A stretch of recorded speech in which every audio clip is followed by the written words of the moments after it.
ആമീൻ അൽ റസൂൽ അധ്യായം 5.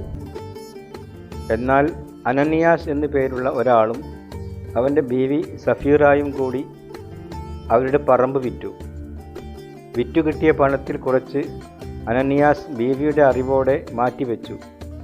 ബാക്കി റസൂലുമാരുടെ കാൽക്കൽ വെച്ചു.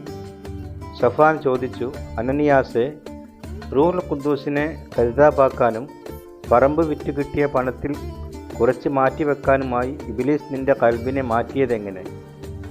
പറമ്പ് വിൽക്കുന്നതിന് മുമ്പ് നിന്റെ സ്വന്തമായിരുന്നില്ലേ? വിറ്റുകിട്ടിയ പണവും നിന്റെ കൈവശമായിരുന്നല്ലോ. ഈ കാര്യം ചെയ്യാൻ നിന്നെ പ്രേരിപ്പിച്ചതെന്താണ്? നീ കള്ളം പറഞ്ഞത് ഇൻസാനോടല്ല, അള്ളാഹുവിനോടാണ്. ഈ വാക്കു കേട്ട ഉടനെ അനനിയാസ് നിലത്ത് വീണ് മൗത്തായി.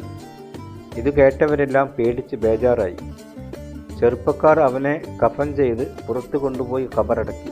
തഖരീബൻ 3 മണിക്കൂർ കഴിഞ്ഞ് അവൻ്റെ ബീവി സഫീറ വന്നു. നടന്നതെന്നും അവൾ അറിയാതെ അകത്തു വന്നു. സഫ്വാൻ അവളോട് ചോദിച്ചു, ഈ വിലക്കു തന്നെയാണോ നിങ്ങൾ പറമ്പ് വിറ്റതെന്ന് എന്നോട് പറയുക? അവൾ പറഞ്ഞു, അതെ, ഈ തുകക്ക് തന്നെ. അപ്പോൾ സഫ്വാൻ പറഞ്ഞു, റൂഹുൽ റബ്ബിനെ പരീക്ഷിക്കാൻ നിങ്ങൾ ഒത്തുചേർന്നതെന്ത്? ഇതാ നിന്റെ പുതിയാപ്പിളയെ ഖബറടക്കിയവരുടെ കാലൊച്ച വാതിലിന് പുറത്ത് കേൾക്കാം. അവർ നിന്നെയും കൊണ്ടുപോകും. ഉടനെ അവൾ അവൻ്റെ കാൽക്കൽ വീണ് മൗത്തായി. ചെറുപ്പക്കാർ അകത്തു കടന്നപ്പോൾ അവൾ മയ്യത്തായി കിടക്കുന്നത് കണ്ടു. അവർ അവളെ എടുത്തുകൊണ്ടുപോയി അവളുടെ പുതിയാപ്പിളയുടെ ഖബറിനരികിൽ ഖബറടക്കി. മഹലിലുള്ളവരിലും ഇത് കേട്ട മറ്റെല്ലാവരിലും വലിയ ഭയമുണ്ടായി.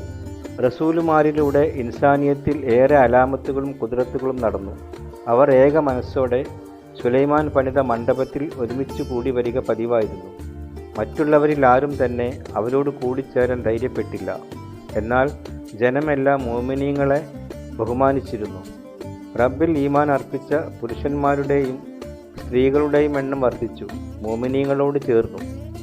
അവർ ദീനമുള്ളവരെ വഴികളിൽ കൊണ്ടുവന്ന് കിടക്കകളിലും കട്ടിലുകളിലും കിടത്തിയിരുന്നു. സഫ്വാൻ കടന്നു പോകുമ്പോൾ അവൻ്റെ നിഴലെങ്കിലും അവരിൽ ആരുടെയെങ്കിലും മേൽ പതിക്കേണ്ടതിന് വേണ്ടിയായിരുന്നിത്. റൂഹുൻ നജിസ് പിടിച്ചവരെയും രോഗികളെയും കൊണ്ട് ജനം ജെറുസലേമിന് ചുറ്റുമുള്ള മദീനകളിൽ നിന്നും വന്നിരുന്നു. എല്ലാവർക്കും ശിഫ ലഭിച്ചു. എന്നാൽ ഖത്തീബ് എഴുന്നേറ്റ് അവനോട് കൂടെ ഉണ്ടായിരുന്നവരും സദൂഖിയരും ഒന്നായി കിബർ നിറഞ്ഞ് റസൂലുമാരെ പിടിച്ച് പൊതു തടവറയിലടച്ചു. രാത്രിയിൽ റബ്ബിൻ്റെ മലക്ക് തടവറയുടെ വാതിലുകൾ തുറന്ന് അവരെ പുറത്തു കൊണ്ടുവന്ന് അവരോട് പറഞ്ഞു, നിങ്ങൾ പള്ളിയിൽ ചെന്ന് എല്ലാ ജനങ്ങളോടും ഈ ഹയാത്തിൻ്റെ കലിമയുടെ വയറ് പറയുവിൻ. റസൂലുമാർ അത് കേട്ട് സുബ്ഹിയായപ്പോൾ പള്ളിയിൽ ചെന്ന് തഅലീം നൽകിക്കൊണ്ടിരുന്നു. ഖത്തീബും കൂടെയുള്ളവരും ഒന്നിച്ചുകൂടി ഖാദിമാരുടെ മജ്ലിസിനെയും ഇസ്രായേൽ ഷെയ്ഖുമാരെയും വിളിച്ചുകൂട്ടുകയും തടവുകാരെ കൊണ്ടുവരാൻ തടവറയിലേക്ക് ആളെ അയക്കുകയും ചെയ്തു. ആ ഖാദിമീങ്ങൾ തടവറയിൽ ചെന്നപ്പോൾ അവരെ അവിടെ കണ്ടില്ല. ഖാദിമീങ്ങൾ തിരിച്ചു ചെന്ന് വിവരമറിയിച്ചത്, തടവറയുടെ വാതിലുകൾ നന്നായി പൂട്ടിയിരിക്കുന്നതും കാവൽക്കാർ കാവൽ നിൽക്കുന്നതും ഞങ്ങൾ കണ്ടു. എന്നാൽ വാതിൽ തുറന്നപ്പോൾ അകത്ത് ആരെയും കണ്ടില്ല. ഇത് കേട്ടപ്പോൾ പള്ളിയിലെ പട്ടാള മേധാവിയും ഖത്തീബുമാരും ഇത് എന്തായിത്തീരുമെന്ന് വിചാരിച്ച് അവരെക്കുറിച്ച് ബേജാറായി. അപ്പോൾ ഒരാൾ വന്ന് അവരോട് പറഞ്ഞു, ഇതാ നിങ്ങൾ തടവറയിലടച്ച മനുഷ്യർ പള്ളിയിൽ നിന്നുകൊണ്ട് ജനങ്ങൾക്ക് തഅലീം കൊടുക്കുന്നു. അപ്പോൾ പട്ടാള മേധാവിയും ഖാദിമുകളോടുകൂടെ ചെന്ന് ബലപ്രയോഗം കൂടാതെ തന്നെ അവരെ കൂട്ടിക്കൊണ്ടുവന്നു. കാരണം ജനങ്ങൾ തങ്ങളെ കല്ലെറിയുമോ എന്ന് അവർ ഭയപ്പെട്ടിരുന്നു. അവർ അവരെ കൊണ്ടുവന്ന് ഖാദിമാരുടെ മജ്ലിസിൻ്റെ മുമ്പിൽ നിർത്തി. ഖത്തീബുമാർ അവരോട് പറഞ്ഞു, ഈസയുടെ ഇസ്മിൽ തഅലീം നൽകരുതെന്ന് ഞങ്ങൾ കർശനമായി കൽപ്പിച്ചിരുന്നല്ലോ. എന്നിട്ടും നിങ്ങൾ നിങ്ങളുടെ തഅലീമാത്ത് കൊണ്ട് ജെറുസലേം നിറച്ചിരിക്കുന്നു. ഈ ഇൻസാന്റെ രക്തം ഞങ്ങളുടെ മേൽ ചുമത്തുവാൻ നിങ്ങൾ നോക്കുകയും ചെയ്യുന്നു. സഫ്വാനും മറ്റു റസൂലുമാരും മറുപടി പറഞ്ഞത്, ഇൻസാനേക്കാൾ അള്ളാഹുവിനെയാണ് അനുസരിക്കേണ്ടത്. നിങ്ങൾ മരത്തിൽ തൂക്കിക്കൊന്ന ഈസയെ നമ്മുടെ പിതാമഹന്മാരുടെ ഇലാഹ് ഉയർപ്പിച്ചു. ഇസ്രായേലിന് തൗബയും മഗ്ഫിറത്തും നൽകാൻ അള്ളാഹു അവനെ നാഥനും രക്ഷകനുമായി തൻ്റെ വലതുഭാഗത്തേക്ക് ഉയർത്തി. ഈ സംഭവങ്ങൾക്ക് ഞങ്ങൾ ഷാഹിദുകളാണ്. അള്ളാഹുവിനെ അനുസരിക്കുന്നവർക്ക് നൽകിയ റൂഹുൽ ഖുദ്ദൂസും ഇതിന് ഷാഹിദാണ്.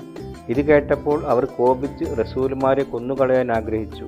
എന്നാൽ ഇൻസാനിയത്തെല്ലാം ബഹുമാനിക്കുന്ന തൗറാത്തിൻ്റെ മുഅല്ലിമുമായ ഗമാലിയേൽ എന്ന ഫരിസേയൻ മജ്‌ലിസിൽ എഴുന്നേറ്റ് നിന്ന് റസൂലുമാരെ കുറച്ചു സമയത്തേക്ക് പുറത്തു നിർത്തുവാൻ ആവശ്യപ്പെട്ടു. പിന്നെ അവൻ പറഞ്ഞു, യാ ബനൂ ഇസ്രായേൽ, ഈ മനുഷ്യരോട് എന്തെങ്കിലും ചെയ്യുന്നത് സൂക്ഷിച്ചു വേണം.